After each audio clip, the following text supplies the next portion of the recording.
안녕하세요. 목사님과 제자들입니다. 우리는 계속해서 하나님의 마음을 살펴보고 있습니다. 첫 번째로 하나님의 전능한 마음을 살펴보았고요. 두 번째는 하나님의 신실한 마음을 살펴보았습니다. 이번 시간은 하나님의 주권적 마음에 대해서 살펴보도록 할 건데요. 주권이라는 것은 자기 마음대로 할 수 있다는 것입니다. 여러분들이 하나님처럼 모든 것을 마음대로 할 수 있다면 어떤 것을 가장 먼저 하고 싶으신가요? 여러분들은 어떻게 세상을 통치하실 건가요? 하나님의 주권적인 마음이란 어떤 것일까요?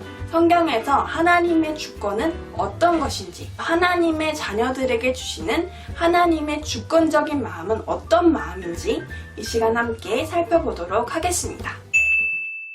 하나님의 주권적 마음에 대해서 알아보도록 하겠습니다. 창세기 14장 19절에 천지의 주제이시오, 신명기 10장 14절에 하늘과 모든 하늘의 하늘과 땅과 그 위의 만물은 본래 내 하나님 여호와께 속한 것이로되. 성경에서는 하나님의 주권적 마음을 보여주고 있습니다. 주권적 마음의 정의는 주인 마음대로, 하나님 마음대로라는 것입니다. 그래서 주권자라는 것은 자기 마음대로 할 수 있다는 것이고, 타에 의해서, 다른 사람에 의해서 자극받지 않는다. 자극을 받아도 자신의 주권대로 할 수 있다는 것입니다. 하나님과 인간이 같이 가지고 있는 속성으로 주권성이 있었습니다. 인간이 자기 자신의 주인이 되어서 최고가 되려고 한다면 1등한 사람은 1등을 하기 위해서 다른 사람을 짓밟을 수밖에 없고, 기업들도 자기의 기업을 위해서 다른 기업들과 경쟁하고 살아남기 위해서 열심히 노력을 할 것입니다. 그러나 인간이 주인이 되면 될수록 인간은 허무하고 수렁에 빠지고 좌절할 수밖에 없습니다. 전도서에서 솔로몬은 한 나라의 왕이었음에도 모든 것들이 헛되다고 하였습니다. 그러면 하나님의 주권적인 마음은 어떨까요? 하나님은 주인이 되실 때 모든 것들을 헛되지 않게 하셨고, 또한 모든 것들을 건져 주셨습니다. 실패한 것을 회복시키시고, 또한 어려운 것을 일으키시고, 눈물을 기쁨으로 바꿔주셨습니다. 또한 하나님의 주권적인 마음은 하나님의 자녀를 반드시 세워준다는 것입니다. 하나님은 나를 건져주시고 세워주십니다. 하나님 자기 자신이 대신 빠지시고 우리를 건져주시고, 또한 하나님 자기 자신이 무너지시고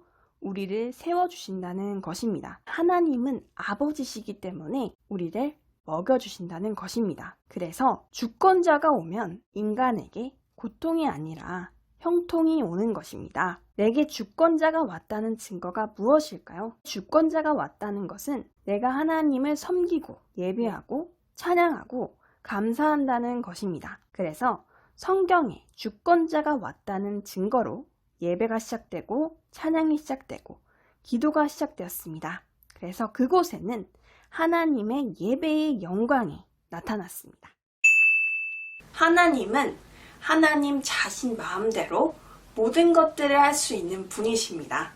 자신 마음대로 할 수 있음에도 불구하고 하나님의 자녀들을 위해서 대신 수렁에 빠지시고 무너지시고 하나님 자기 자신을 찢으시고 낮아지셔서 우리들을 건져주셨습니다. 그리고 하나님은 자녀된 우리들이 무너져도 다시 일으켜 세우시고, 또한 그 자녀의 길을 형통하게 하시는 분인 줄 믿습니다. 이런 하나님 아버지의 마음을 감사하고 또 기억할 수 있는 우리들이 되어야 되는 줄 믿습니다. 오늘도 끝까지 시청해 주셔서 감사하고요. 다음 시간에 뵙겠습니다.